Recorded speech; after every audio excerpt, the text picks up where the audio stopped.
Are you tired of watching shows that only give you general social media theory and expect you to figure out how to apply it to your own industry? Join us for this week's episode of Social Chatter, the industry's longest running social media marketing news talk show. Not only will you learn the latest breaking news, but you'll also gain practical advice on how to apply it. Now here's your host, Christian Karasiewicz.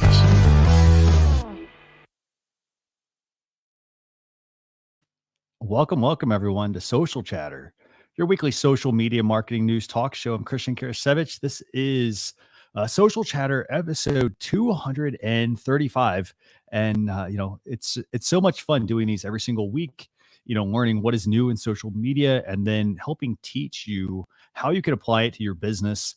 I know a lot of people are working from home. A lot of people are having to do the whole telework thing and try to kind of figure that out.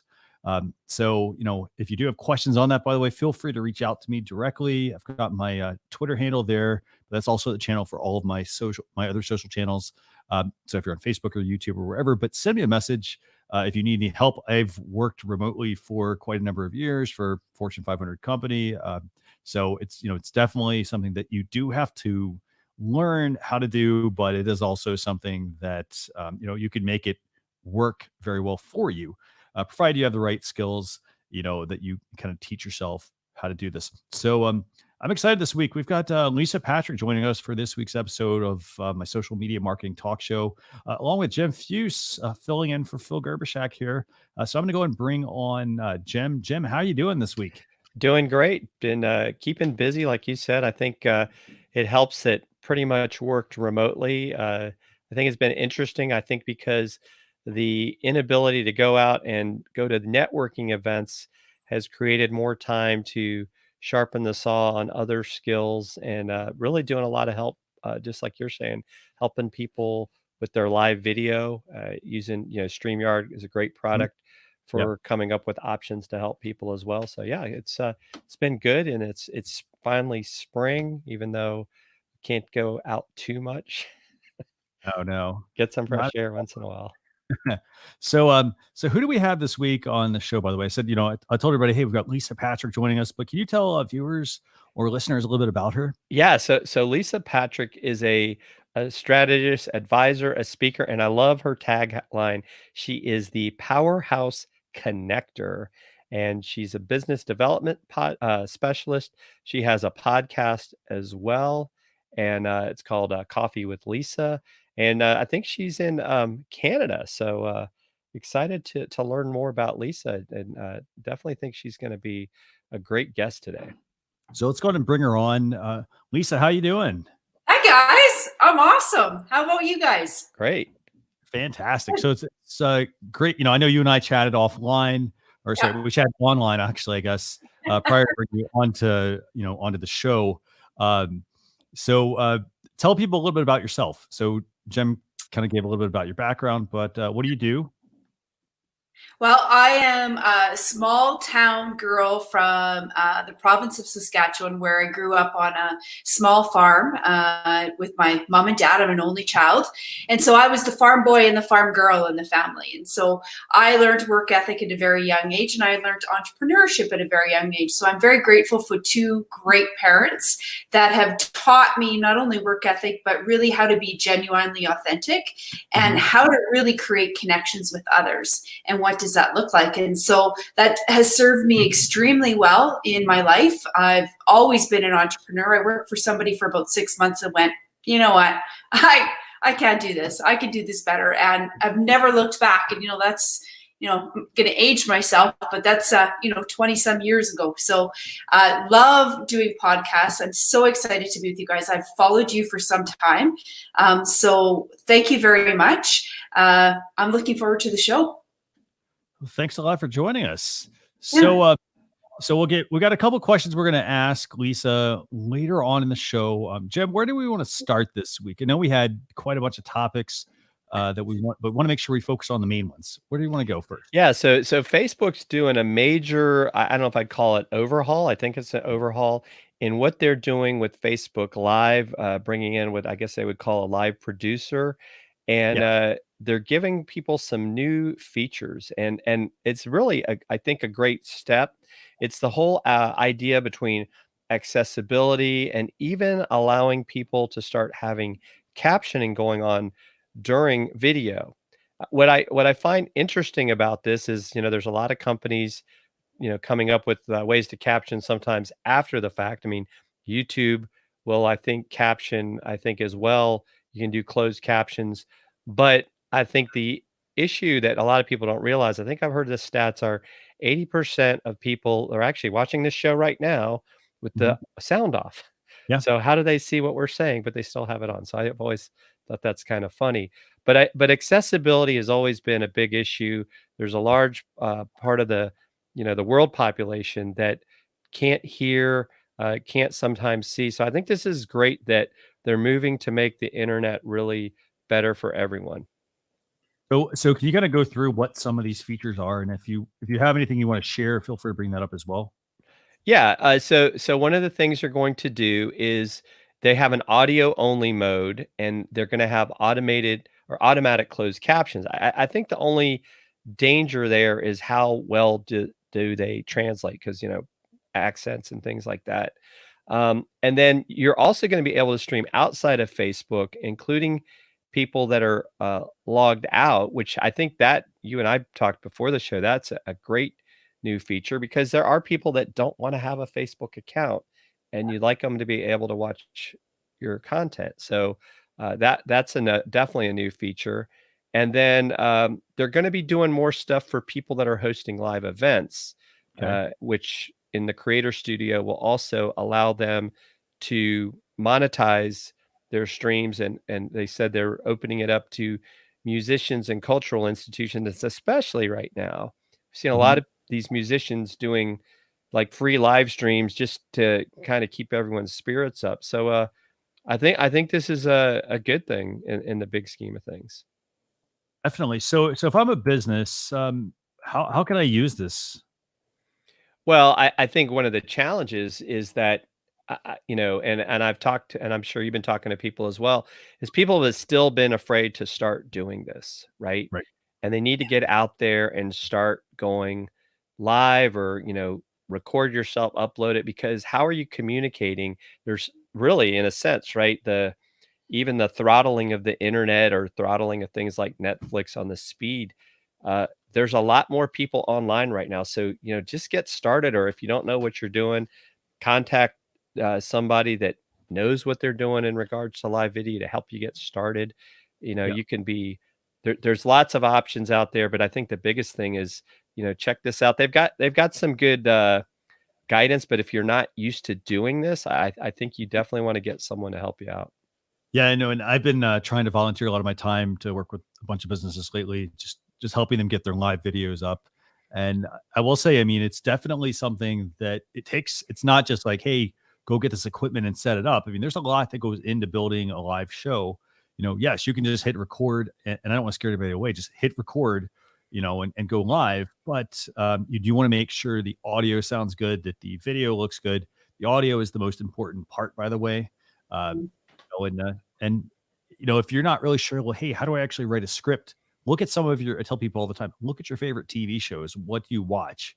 They sequenced, everything is scripted out. The introduction, the opening credits, the actual show, the end credits, the outro. So, Right. everybody's do all that. And it doesn't have to be super fancy. So Lisa, what do you think about these new features? All this, these new Well, I think we're moving into it's going to be interesting over the next 6 to 9 weeks. First of all, I think companies, especially in the executive C-suite, are starting to recognize the value of exactly what you're talking about, what it does for them personally, but also what it does for their company and their brand. And, my opinion is less is more. So they should be out there. They should be talking about, some of the team dynamics of how their companies are adapting and pivoting, and talking on Facebook Live and engaging folks so that the brand grows from that. And that authenticity of, they're faced with challenges, is very powerful. I have a good friend and colleague, and his name is Hank Norman. Do you guys know Hank at all from To Market Media out of New York? No. I've heard of him. Yes. Yeah. Well, anyways, he, his big thing is press record. He's a media coach and is started with Oxygen TV and, is the brainchild behind the Steve Harvey Show and Grant Cardone and a few of them. And, his big advice is just press record. And eventually you'll get more and more comfortable with what you're doing. Start small to think big. Yeah. And I mean, and that whole thing, I mean, that applies to pretty much any kind of video you do want to use. If you're, for instance, wanting to start a YouTube channel, same exact process, just start a YouTube channel, start publishing videos. And as you go, with each episode, so I always tell people, and Jem, you and I are trying to do this with Launch Your Live, our podcast we're actually launching on helping you learn live video. But basically, we want to encourage you to record the episodes first. If you're doing a YouTube channel, record a whole bunch ahead of time. So you always have some fresh content to push out there. And then with every episode, listen to it and say, well, hey, what did I do, right on this? What can I improve? And be honest. I mean, and make that next improvement and then do another one and so forth and so forth. I mean, we talked about this. And Lisa, you've been doing podcasting for a while too. How have you felt that evolved for yourself? I mean, was it like at first, the first few episodes you want to burn them? The first few episodes were horrid. And I wasn't, used to being in front of the camera. It's very different. I like and enjoy the interaction with people. I like doing podcasts where there's, one or two or three of us talking because I feel that it's more engaging. But to talk to a screen, that video camera, it is an art in itself and it is a little bit intimidating. But what I do now is I'll take segments. So you can, like you were talking about, you can shoot live video or pre-recorded video.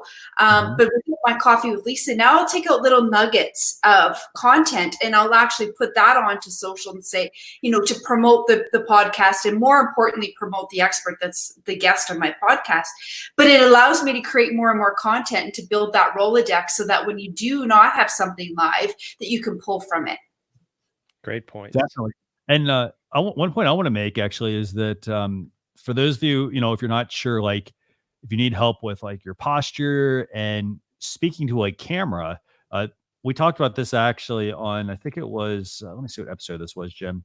We talked about this on episode 233. So just a couple of weeks ago, LinkedIn made 16 free classes available, or one free course with 16 classes available for free for people to learn about working remotely. And I've been actually taking that myself, just to level up my skills. And, it talks a lot about being on camera, posture, where you need to look on camera and so forth. And it's a really good thing to check out. So I'm going to drop that here in the comments. So, what else do you guys think about these updates? I mean, okay, so they got the audio only feature. I think that's a really useful feature. The part for me, I think that's also really important, Jem, you mentioned this, is just the fact that people don't have to have a Facebook account to necessarily view a live video. And it's funny because I literally just answered this question a couple of days ago. Actually, it was actually last week, and it was the same exact question. Hey, I want to be able to watch a live video, but I don't have a Facebook account. How can I do that? And so it's interesting they conveniently just rolled this out. What do you guys think about that update? I mean, should they make? I think it's a game changer.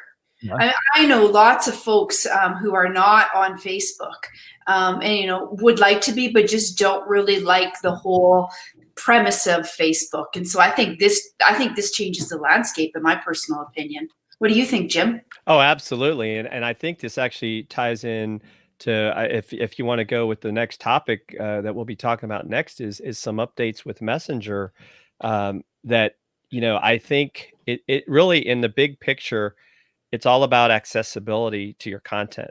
And so you may get some people that, will literally start watching some of these Facebook Lives because now they don't have to log into Facebook. Like you have people they'll use Messenger, but they will not go onto Facebook because the feed just gets them angry.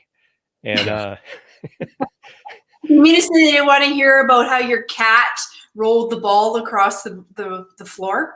Right. Well, it's usually worse than that, but that's okay. I'm trying to be, Yes, you were. That was very good, Lisa. but yeah, so but yeah, the new thing is that Facebook is rolling out, and I may actually download it. It sounds like it may be available like this week if it isn't already. They're Actually, is rolling it is out. yeah. They're rolling out Messenger on desktop for both Windows and Mac. And so one of the powers of Messenger is you can do group video chats. Do you hear that, Zoom? Do you hear that, other people? So now you can be having these video conversations and you can share, things. You can put GIFs in. I mean, I thought virtual backgrounds was cool with Zoom. So I think this is going to be another very big thing. And of course, like you can see the screenshot they're using dark mode, which I usually use dark mode and it's not because I like the dark. I just think the dark background is better than always having that bright white all the time. Yeah. I mean, what do you think about this, Christian? I will say this. I mean, from a feature standpoint, I launched it. It's very bare bones. It's exactly what you see there. It's basically the Messenger feature within Facebook just popped out into a separate application. There is no ability to screen share or any of that kind of thing. You can, as you mentioned, you can bring together multiple people for a Facebook Messenger video chat. You can see all your conversations. You can change the dark mode feature. You can basically just, that's basically all it does right now. I think overall, I mean, it's good to have this. I do find myself at times, I do find Facebook Messenger can be slow to load on the web. So sometimes I will try to load all my messages, or I go to try to find a chat you and I've had, and I'm like, well, what the heck? I can't get it to load. It takes, like 20, 30 seconds sometimes just to load everything. And so having it separate, I don't have to keep that Facebook browser tab open either. So it helps me have that process on the outside. Now, in addition to that, if you don't want the Facebook Messenger app, you can download an app. It's called Flotato, Flotato. And that basically will let you make web apps. So you don't have to have browser tabs open. It lets you basically self-contain them in an application on your laptop. So if you don't want the Facebook app, you can have it separately for that. But I think it's a good move. It's finally coming. And it's also, like it's funny because my siblings and I have all been chatting. So 3 of the 4 of us, myself being part of the 3, have iPhones. So we could do FaceTime, but the other brother has an Android. He went to the dark side. So yeah. this we all have Facebook though, so we could have this chat on Messenger, basically being platform agnostic. So I think that's a smart move as well, especially if people are trying to do video chats. My only concern, and this kind of throws back on what has happened with Facebook over the last few years, is I don't like the idea that my personal things are going on their platform. Yeah. That would be my one caveat. Yeah, I was going to say the same thing, and it's why some people shy away from Facebook, because they don't, they fear the uncertain of the privacy, right? And so now all of a sudden Facebook is getting access to all this information that typically they wouldn't get. So I feel that as well. It'll be interesting to see. I mean, I get the minimal viable product, come out to the market, see how people react to it, and then build it from there. Give Zoom some competition. That's really what they're trying to do, right? Mm-hmm. And Andrew Kavanaugh is tuning in. He says, hey, he likes it. So have you had what features do you think they should add to the Facebook Messenger desktop app? Andrew, feel free to chime in with that. Do you know, Christian, or Jim, if there is a limit on the number of people that you can do a video live with? I was looking at the article, and the one example that they show on the screen shows 9 people, but I don't know. Let me search real quick through the article. I don't know that I saw a specific number yet. Yeah. Because I know, Zoom, I think you can go up to 100. Of course, that gets a little unruly. I can't imagine having 100 people on a live all. Yeah. Everybody, people don't understand the difference between speaker view and gallery view, and they can't figure out who's talking. So yeah. And then I know if you're doing FaceTime, you can do 32 people at once. Right. On that.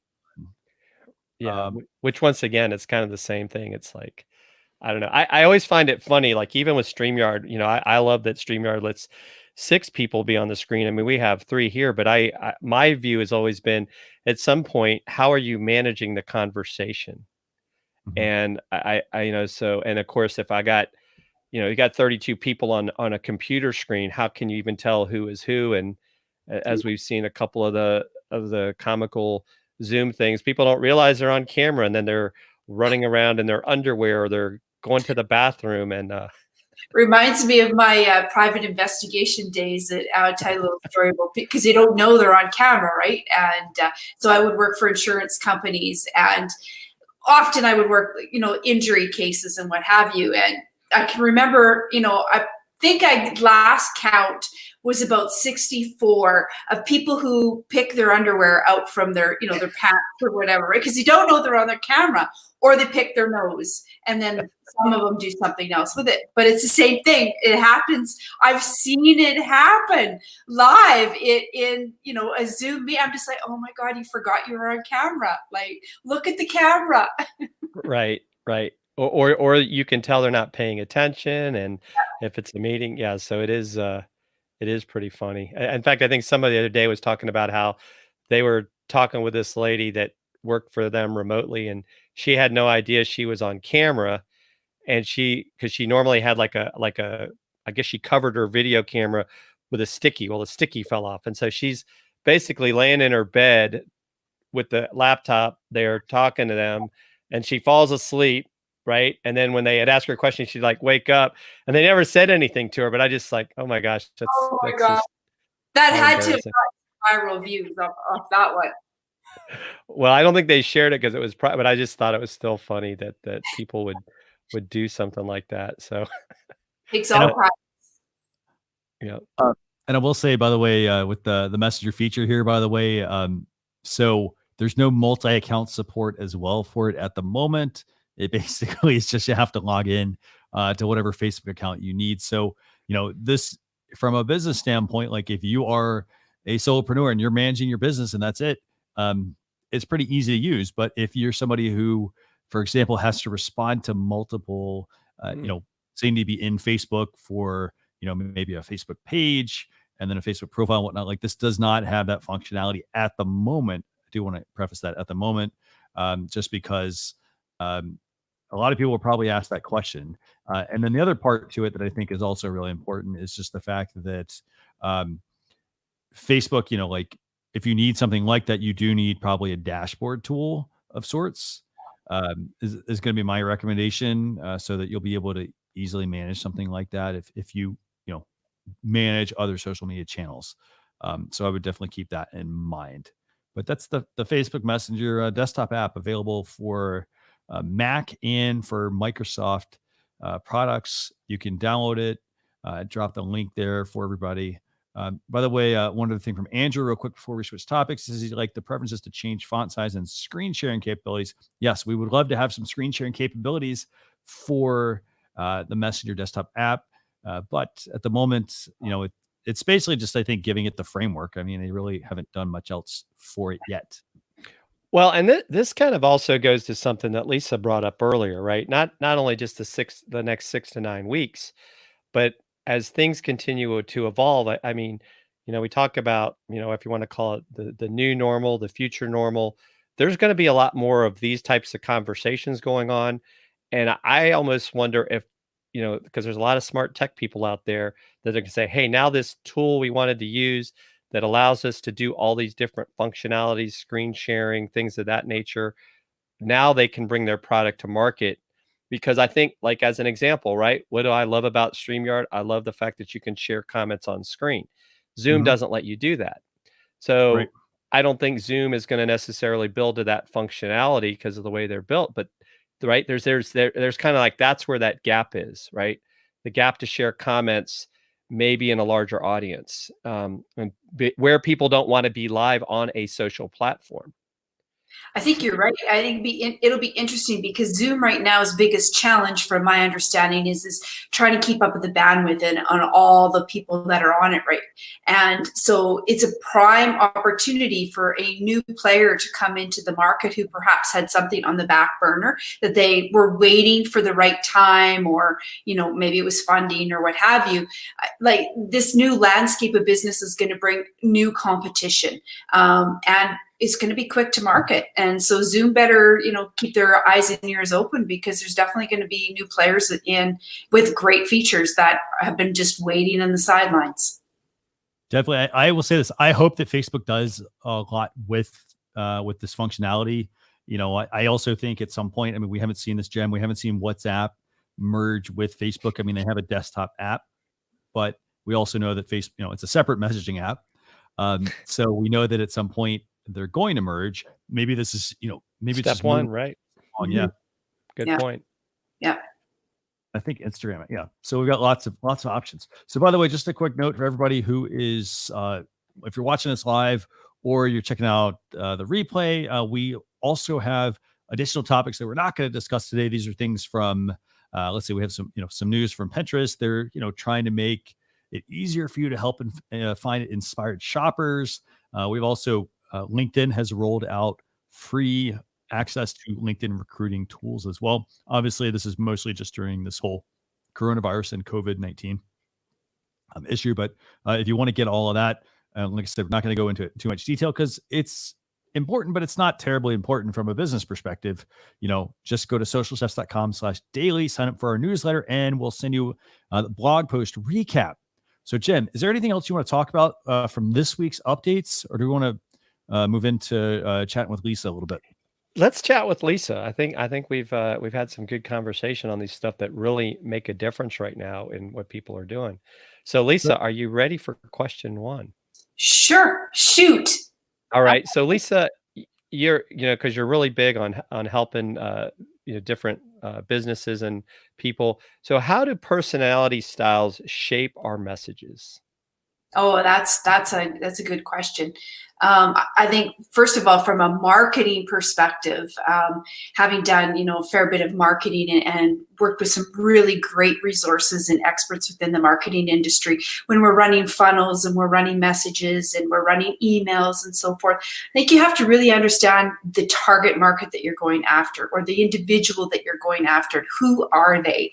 Because somebody who has a dominant personality, they're the competitor, they like to win and so forth, looks very different than somebody who is very process driven. They're the conscientious person who likes to have a process and a plan and doesn't, fears being in the public eye. The message and the way that you tailor your message looks very differently for those type of people. So an engineer, and the conversations that you have with an engineer who's very process driven, very structured and so forth, logic and data and analytics, looks very different. That target market looks very different than somebody who is a creative mind, who perhaps is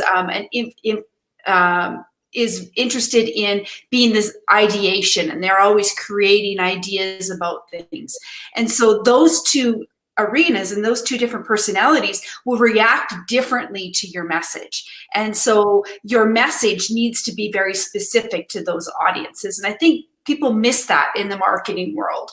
And they, you bring out content and messages on Facebook and so forth, targeting very specific, but the messaging isn't tailored to how they'd like to be treated or how they'd like to hear it. And so it's very important to understand those 4 different personality styles. Good stuff. So, yeah, go ahead, Jim. No, you go ahead. You're good. I was just gonna say, second question, real quick for you. So, let's talk about like the basics of marketing, and I want to frame this from the perspective of like a small business, obviously, but also kind of take all of the current situation that's going on. We want to obviously be positive, but like the basics of marketing. Like if I'm a small business, oftentimes this is missing from the marketing structure of a small business. So, like, can you kind of tell viewers what what is the basics of what are the basics of marketing, and then how they can implement it? Yeah, for sure. So I do work with a lot of experts who are influencers. I'm very fortunate. I have a great network of people and really strong relationships. And then I have, clients who are transitioning out of executive positions, and they've got all this brain power and all this expertise and experiences. And now they want to go into the market as a personal brand, and they don't have a clue where to start. They really don't. And it's not because they're not intelligent people. It's because they've always been in corporate and they have all these resources and all these divisions. There's a marketing team and there's a human resource team and so forth, that now they struggle when they exit out. What does this look like? Never mind, how do I get my, what's up here into a package and a deliverable? But what are the basics and the foundation and the structures of what that should look like? And they struggle often with that. And so when I come in and I'm working with one expert right now, and I said, well, we need to create a Facebook page. Now, very simple. How do you create the Facebook page? How do you create a profile? But they don't think beyond the obvious. And I think that's really important. In other words, they're not ready to do Facebook marketing, but they should at the very least have a Facebook pixel. And we understand what a Facebook pixel is, but it's very simple kindergarten terminology, but they don't, because they just don't live in that world and they don't know what it is. So Facebook pixel is really important and they don't use it. They don't know what it is and they don't know how to embed it in their websites. But the value of what it could potentially give them down the road is so important, but they don't have it. And so many of those, no different than Google Analytics pixels and so forth. So some of those very foundational, ABCs of what to do, they don't have, and they don't really know that they needed it. And that's really important. It's kind of the you don't know what you don't know scenario. Right. And Lisa, to that point as well, right? Then they'll sometimes say, well, my social media marketing's not working. Yeah. Well, part of it's because you don't have it tied in with all these basics to allow the traffic to get back there. Because you might have a bunch of website visitors, but you have no way to track them because you didn't do something as simple as put a little bit of code on your website. Absolutely. And I learned the hard way, like most of us do. We learn by our mistakes. We don't get it. We don't bang it out of the park the first time around, not very often, right? Unless we've got a lot of money. And so I learned, very early in my career about some of those basics. In other words, I'm creating Facebook ads and we're pushing ads and we're doing, but my Facebook page is not linked properly to my checkout cart, and my checkout cart's not linked properly to my email campaign to run a playbook from that side of things. And so I'm trying to dumb it down a little bit in essence. And then I don't even have a heat mapping tool on my page to understand where is the traffic going. What is a heat mapping tool? Some very simple, basic things that we all should know, but there's so much information out there. Where do you start? Exactly. And I will say this. I mean, I love heat mapping tools. I mean, I wish more people use them. One of my favorites is actually Hotjar. And I mean, think it's orange but it's what you get used to, right? Right. Yeah. And I mean, and the thing is, like, a heat mapping tool, I mean, it's very simple. You put it on your website. It takes maybe 5 minutes to install. If you don't know how to do it, I'm happy to help you. You drop it in your website, and then once it starts tracking all the users, you can then go to the website and see, okay, where are they spending the most time? If my website has, instead of wrestling with, building out like all these different, like agonizing over, well, do I put it in the right column? Do I have too many menu items? You can literally go and see what people are clicking on and where they're spending the most time, say on your homepage and whatnot. And then you learn from it and you optimize it. And optimizing it is like as simple as, hey, if a lot of people are clicking on this, maybe they're clicking on the get help section or the support. Maybe something's not working on my website, or maybe it's not clear. So definitely something that people should check out. Do you have any tips as far as, like, if I'm a small business, if I'm struggling, like right now, for example, I like to tell people it is a great time to be learning a new skill or improving just something you're already doing. I mean, you can't say, well, hey, I don't have time to actually do this, because I've actually, for instance, I've seen website views go up. I've seen live video views go up. I've seen, unfortunately, podcast downloads at the moment go down because people aren't commuting as much. But do you have any quick tips for viewers on what they maybe want to consider doing to improve themselves right now? Yeah, well, I think it's a pretty, broad question, simply because we don't know what the average challenge is, and every challenge in every business is a little bit different. But I would say, the basics, the foundational basics of, if you're really thinking about, pressing record and going out into the market from a marketing perspective, is taking the 101 basics of Facebook, the 101 basics of LinkedIn, the 101 basics of Instagram. You can quickly find a lot of that information readily and usually free in lots of places. Like you talked about, Christian, today that LinkedIn came out with the 6-part series on LinkedIn. I would assume that's on LinkedIn, and Linda, that you're able to take. So I encourage people who are thinking about transitioning or have a small business and don't maybe have the money or the resources to hire experts like yourselves to do much of the work and push the buttons and do the strategy behind it, to take some of those courses. The more educated you become, the quicker you filter out the folks that don't really know what they're doing versus those that do. And I think that's really important for a business owner, because it's easy to get bamboozled in a lot of different experts and a lot of false claims. I mean, let's face it, nowadays, it's very easy to say that you're the expert in something when you might not really be the expert. And people fall into those traps. And, I hate to see that happen. So the more you educate yourself and you don't have to become lethal in something, but you can become educated enough to filter through what really is knowledge and expertise and what is, let's face it, BS. And I was just, Andrew, Andrew, thanks a lot for joining us, by the way. You're sharing some fantastic, you just got some great comments. And he says, hey, good point, Thanks, Andrew. Learning things. I will say this. I mean, one thing I like to do, and I'd love to hear what everybody's like, what's your daily routine like? So for example, and when I get up in the morning, the first thing I do is I say, okay, what are the main items I want to get done for the day? And I don't have this really long to-do list of 25 items.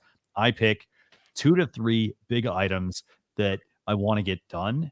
And I try to get those done right at the beginning. I'm trying to get myself off of checking my phone, first thing in the morning, but I try to make that to-do list. What are the 3 items I want to get done? And then I try to at least get one of those items done, maybe within the first 1 to 2 hours of being up. This way I get some momentum. What about you, Jem?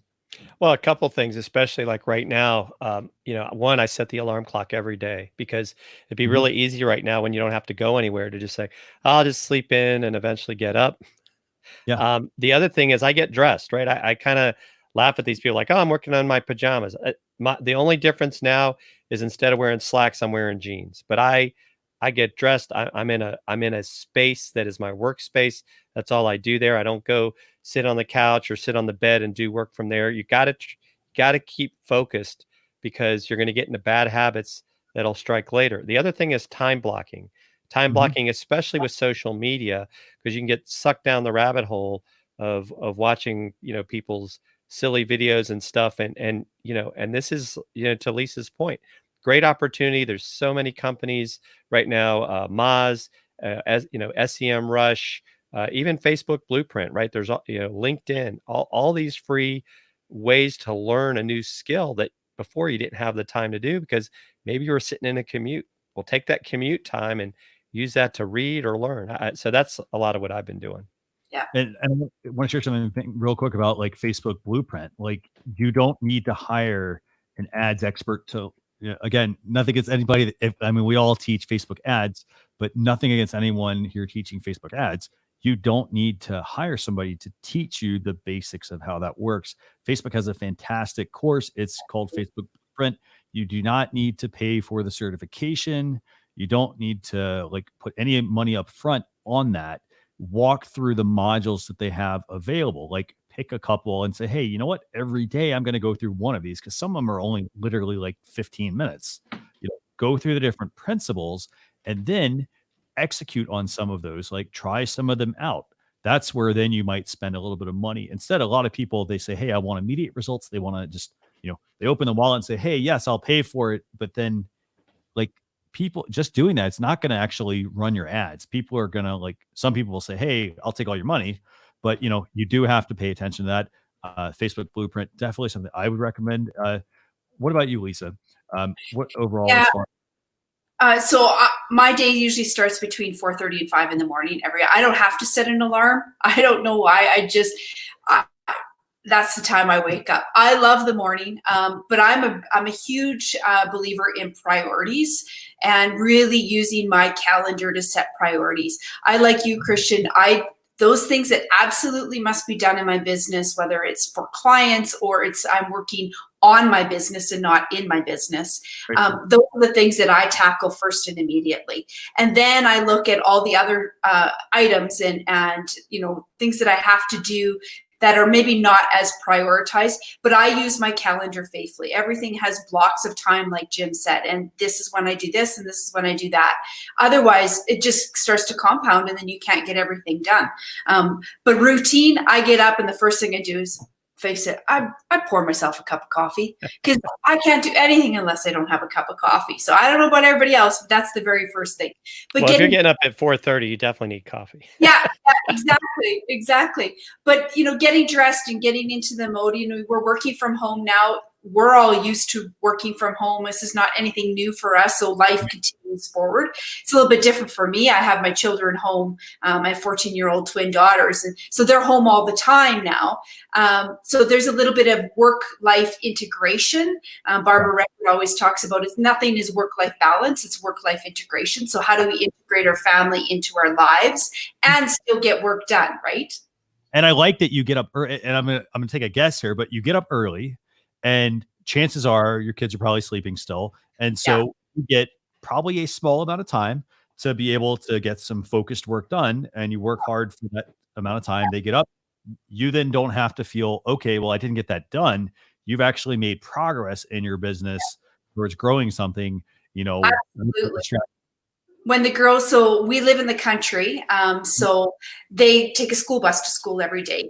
And the best part of the morning is that 4:30 till 7 a.m. before they get up. I get so much work done that by the time the girls get up and we get them ready to go to school, I'm not feeling that motherhood guilt of, oh, well, I should be doing this because I have all these priorities at work, but I need to be with my children right now and help them. There isn't that anymore. I've eliminated that. And I think, for ladies or men who are stay home, and currently right now it's most of us, that's really important. So you have to start to dictate what works for you best and your family. It doesn't matter what anybody else thinks. It's about what works best for you. Yeah, and we're saying, like, hey, you know what? If you're a night owl, for example, flip the schedule around. Don't try to get up. Exactly, Jim, right? Like, don't say, hey, you know what? I'm going to frustrate myself and get up at 4:30 in the morning. Go through your day, but make sure, okay, at the end of the day, I have a set amount of time and I have to get certain things done and make some progress. And the other thing is, I mean, we talked about this actually last week with Chris Stone. It shared a great quote about just, making things, just publishing things, and just, they don't have to be perfect. So, put as much effort as you can into a task, get it done, get it out there. I like to say, get it shipped. So basically, what you can make, whether that's a blog post or a social video or something, just publish it out there, get it shipped. How many things can you ship in a day or in a week, and challenge yourself, and the key thing also is, like, if you don't get things done, here's the thing.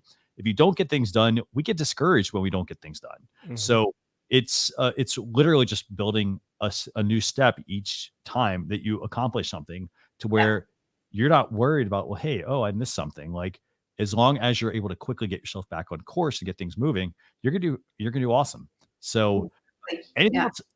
There's a tool out there. We talked a little bit earlier about, executives and people who are afraid to press record and do these lives and so forth. There's a tool out there, and I know you gentlemen know about it, Answer the Public, right? Mm-hmm. And so if you're really struggling with content, go to Answer the Public and, put in a word, and it's going to give you a plethora of all kinds of content, topics that you can talk about. So there's never a shortage of something to talk about. And just because you think that I read, when I first started pressing record, I was always like, who wants to listen to me for the next 20 minutes? Seriously, I don't even want to listen to myself. Why would anybody else want to listen to me? But we forget that we really are the professors of our knowledge, and everybody else is in, kindergarten or grade 2 or grade 3. So we understand and know and think, grandiose about what we're doing, and that why would anybody else be interested?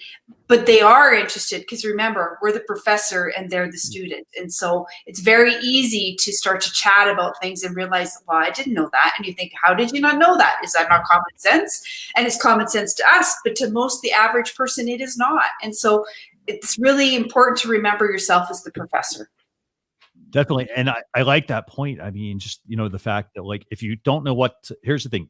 You don't even have to use the tool that Lisa recommended here. I mean, if you need to come up with content ideas, just look at the email questions that you receive from users, or look at the questions they ask you on a social media channel.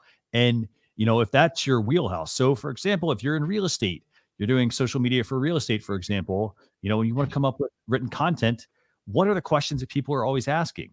Write a piece of content or create a video to explain it, and again, it's a process. So you put it through essentially the meat grinder, you make your video, and then you go back and you improve it next time and so forth. And you get faster and better at it. But if you really do struggle, check out the Answer the Public tool that Lisa mentioned.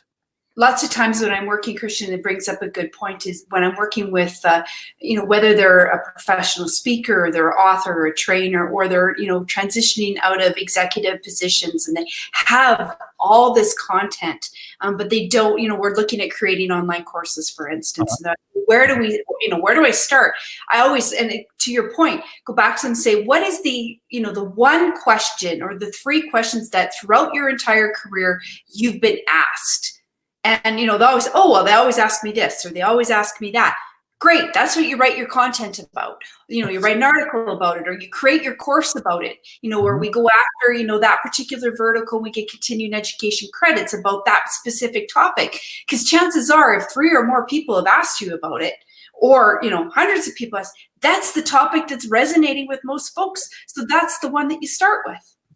Definitely. And the other part to that is, I don't know, you guys tell me, but I don't like answering the same question over and over and over, like just having to type it all out all the time.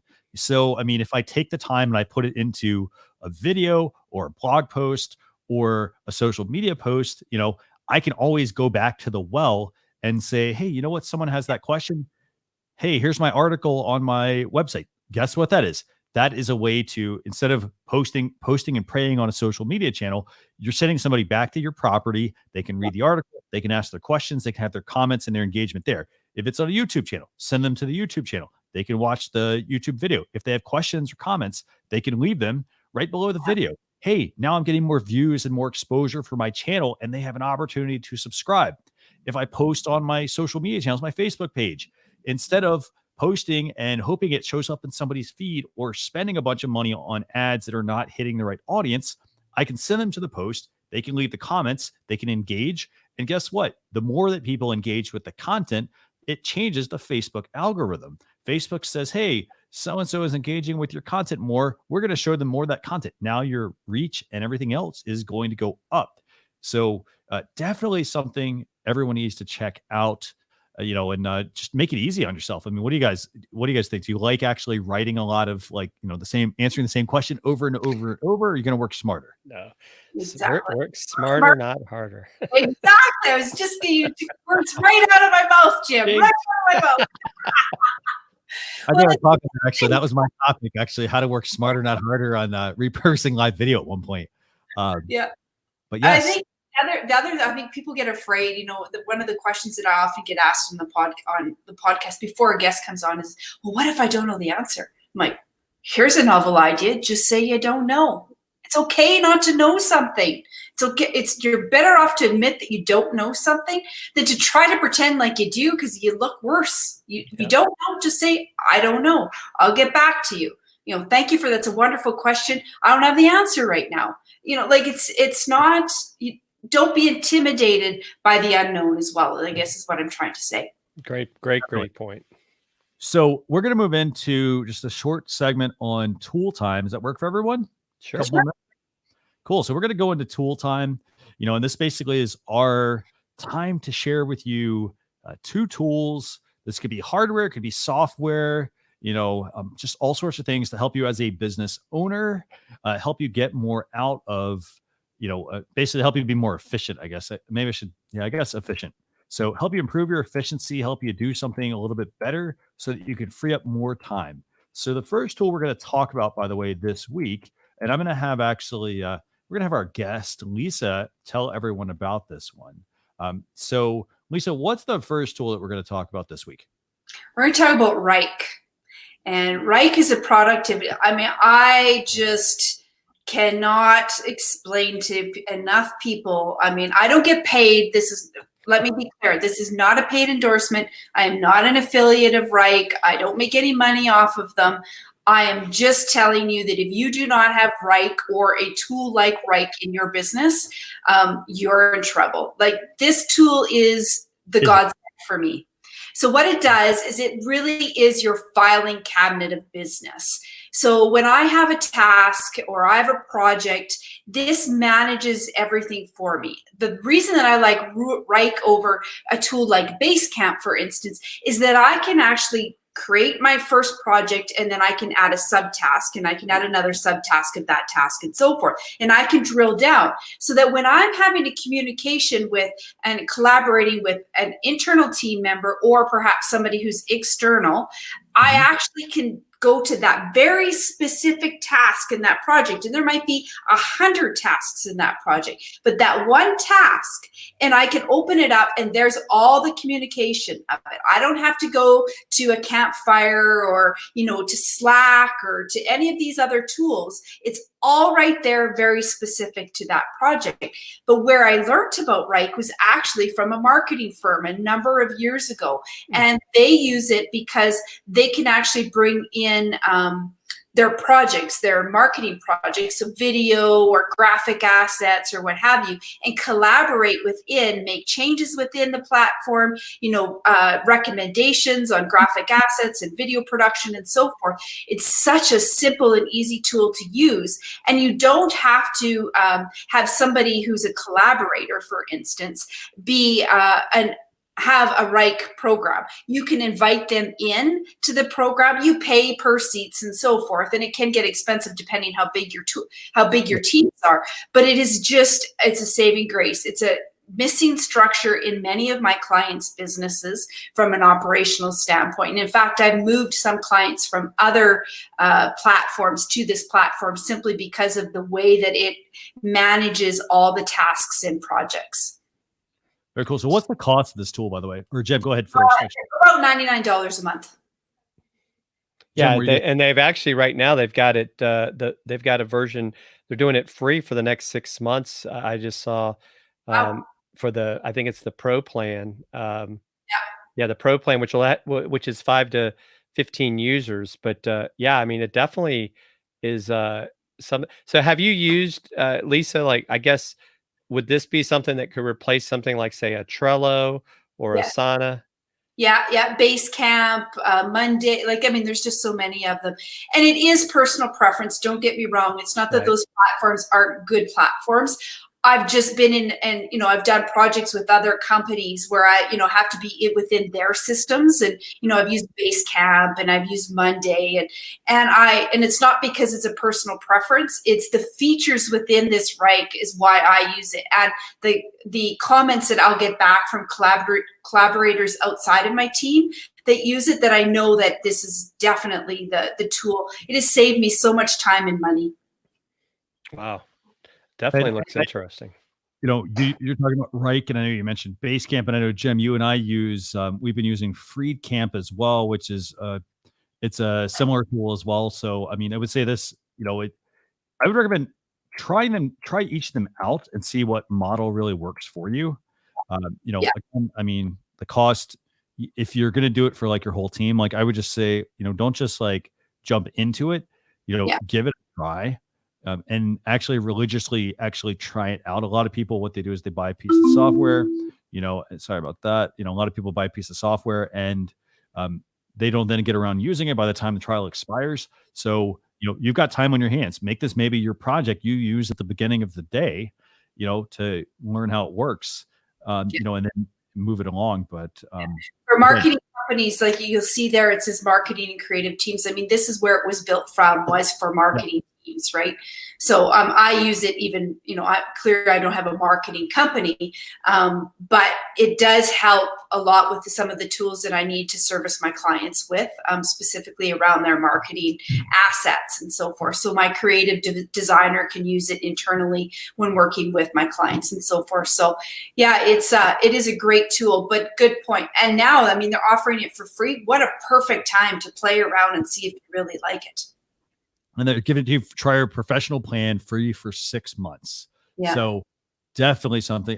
This is what I would do. I would sign up for it. Drop the link in the comments. Sign up for it. Give it a try for 6 months. But I would also make sure I set a calendar reminder. Yeah. So for 6 months out, and I would say, okay, don't set it for the exact date that it expires. Set it for maybe the week before it expires, so that gives you a couple of days in the off chance you decide you do want to cancel it or you do want to move forward with it. Now, what do you think? If so I see like, okay, so Hootsuite using it, and Google and Mars and L'Oreal and Tiffany and Hawaiian Airlines. But what if and I'm Lisa Patrick? Do what? And Lisa Patrick. Yeah. And I'm telling you, I'm no Google and Hootsuite yet. I like the thinking positivity. Yeah, I'm a small business owner who has 10 collaborators in the platform. So just that kind of gives you a realm of, and then I have about 25 outside collaborators, with client team members and so forth. So it works small and it works big. The really good thing about this platform is it creates milestones for you. So if you have projects and you really do need to understand, I mean, I think very grandiose in my life and in my business. But I also recognize that there has to be smaller milestones in order to get to the big goal. And this program allows you to have milestones within your projects as well. And that's really important, because if you don't hit your milestones, how are you ever going to finish your project? Right. I think that's a great point. So, as Lisa mentioned, I mean, you don't have to be one of these really large companies, utilizing this. I mean, it's great for that. But if you're a small business, it's definitely something you should also check out. Jim, anything you want to add on this one before I move into the other tool for the week? No, I agree with you. I'm definitely going to check it out. I mean, 6 months for free is definitely a nice trial to see if you like it. Yeah. I mean, that's a no-brainer in my opinion. I mean, just give it a try, 6 months. Yeah, people are welcome to reach out to me if they want and they've got some questions about it. I'm happy to answer it. Fantastic. So, Jem, do you want to tell people about the next tool? I don't know if you actually have it, if you want to pull it up, or you want me to pull it up? Yeah, you can pull it up. I've been kind of playing around to check it out, but it definitely is interesting. So what's the next tool? We've got Wrike is the first one. What's the second one, Jim? It's called Screen, and it's co-founded by Screen Hero, which was bought by Slack. And so it's another way to have meetings where we're doing video sharing, screen sharing, and they're actually doing something interesting to help people out during these times, as well as their standard plan is free, which is normally $10 a month until the virus situation is handled. But this lets you, once again, a great tool to collaborate. It works across all the devices, cross device. Sometimes we run into these, you can only use it on Mac, you can only use it on Windows. This will work on your Google product. It'll work on your iOS, it'll work on your Mac, it'll work on your Windows, and it'll let you do some screen sharing. And so I think it's another one I'm going to check out, because I think, especially for us, I think we all find it, to Lisa's point, like with Wrike, is there's not one solution fits all. And so to be able to give people options like, hey, you might try this out. This might work better for you, or it might work into your budget later, right? For some people, maybe the $5 difference between this and, the Zoom Pro might make a difference to someone, and that's okay. We're not going to judge them. And so I'm going to definitely check this out. That's one of the things I always love about Tool Time, Lisa. Christian always finds all these tools I'd never heard of, and then of course now, so I call him a toolaholic. I'm that, Christian. I'm with you on that. There's probably 3 other tools I could say right now off the top of my head that are great tools that, but there's only so much time in a day. Right. Exactly. And I'll say this. I mean, this tool, I mean, yes, you could get some of this functionality in other places. But again, I mean, it's also not to say, hey, take advantage of all the low pricing that people are giving you right now, but you can use the Screen app free, the standard one, which would normally run you $10 a month per person. You can use it for free at the moment, obviously, because they want you to, actually get better at working remotely. So the features I really like about this one, I mean, I like the fact that, yes, you can do, like, for instance, remote coding. I think that's actually really cool. So if you're trying to collaborate, maybe you're even if you're collaborating maybe with a developer and you are a developer yourself, it works fantastic for that. But I also like the whiteboard. Actually, the whiteboard idea is a really useful feature, I think. So if you kind of look at this bottom screen here, I mean, this is very similar to how we're set up in StreamYard right now, except it's literally a whiteboard that someone can draw on. So I like that feature as well. So definitely something worth checking out. You can even schedule meetings, which is kind of nice. Integrates with Google Calendar. And as I mentioned, it's free for now. So free for the standard version. So just check that one out as well. It's called Screen and it's in beta. So it may be a little bit buggy. Just keep that in mind, but give it a try and see what you think. So anything else you want to add about these two tools? I just say I would definitely check both of them out. I think it's that whole thing of, like, you don't know until you check some of these things out, and you may find a way. Christian, we're always looking at ways to hack live video, right? Maybe there's a way to hack Screen into StreamYard and do that whiteboard presentation. That would be really cool in StreamYard. Yeah. Really cool feature. So it integrates with Slack, and a lot of people use Slack, so it looks like they've got an auto integration. And, it's not, you don't have to use Zapier or anything to do it. So that looks kind of cool too. Great point.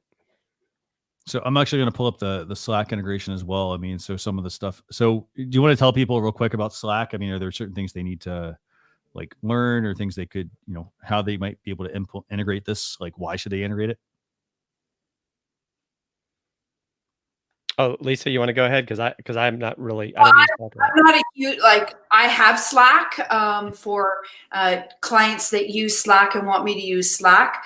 But outside of that, I don't actually use Slack a lot. So I would have to say I don't know the answer to that.